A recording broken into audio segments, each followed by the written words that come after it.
સુરતના હીરા પછી જેની સૌથી વધુ બોલબાલા છે તે ટેક્સટાઇલ ઉદ્યોગ પર અત્યારે સંકટના વાદળો છવાયા। પાડોશી દેશ બાંગ્લાદેશમાં ચાલી રહેલી અશાંતિએ સુરતના વેપારીઓની ઊંઘ હરામ કરી। કરોડો રૂપિયાનું પેમેન્ટ અટવાયું છે અને વેપારીઓમાં ચિંતાનો માહોલ છે। જોઈએ ખાસ અહેવાલમાં। બાંગ્લાદેશની અસ્થિરતાનો સુરત પર ઓછાયો।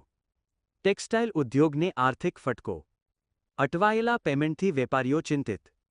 બાંગ્લાદેશમાં છેલ્લા કેટલાક સમયથી ચાલી રહેલી રાજકીય અસ્થિરતા અને હિંસાની સીધી અસર સુરતના ટેક્સટાઇલ ઉદ્યોગ પર પડી રહી છે। સુરતના કાપડના વેપારીઓના મતે બાંગ્લાદેશમાં પ્રવર્તી રહેલી અરાજકતાને કારણે સ્થાનિક ઉદ્યોગને વાર્ષિક અંદાજે ₹1500 કરોડનું મોટું આર્થિક નુકસાન વેઠવાનો વારો આવ્યો છે। છેલ્લા એક વર્ષથી બાંગ્લાદેશમાં સતત અસ્થિરતા હોવાથી વેપારમાં ભારે અવરોધો ઊભા થયા છે। સુરતથી બાંગ્લાદેશ મોકલવામાં આવેલા માલના પેમેન્ટ હજુ સુધી મળ્યા નથી। લાંબા સમયથી લેણી નીકળતી રકમના કલેક્શન અટકી પડતા વેપારીઓની કાર્યકારી મૂડી ફસાઈ ગઈ છે, જેના કારણે બજારમાં લિક્વિડિટીની સમસ્યા સર્જાઈ છે। સુરતથી બાંગ્લાદેશમાં કાપડનો વેપાર મુખ્યત્વે કોલકાતા થઈને કરવામાં આવે છે, જ્યારે કેટલાક મોટા વેપારીઓ સીધો જ વેપાર કરે છે। હાલની પરિસ્થિતિ જોતા અટવાયેલા નાણાં પાછા મળવાની શક્યતા નહિવત લાગી રહી છે।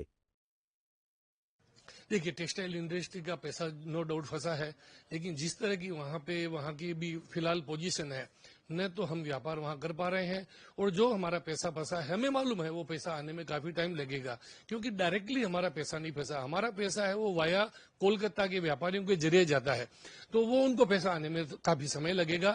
लेकिन जिस तरह के उनका रवैया है उसको देखते हुए हमें नहीं लगता है कि हम आगे आने वाले समय में ऐसे दोगले देश से हम व्यापार कर पाएंगे।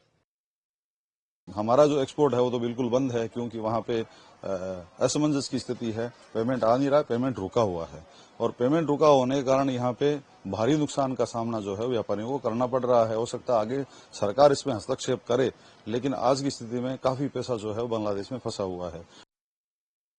બાંગ્લાદેશમાં હિન્દુઓ પર અત્યાચાર, કાપડના વેપારીઓમાં આક્રોશ।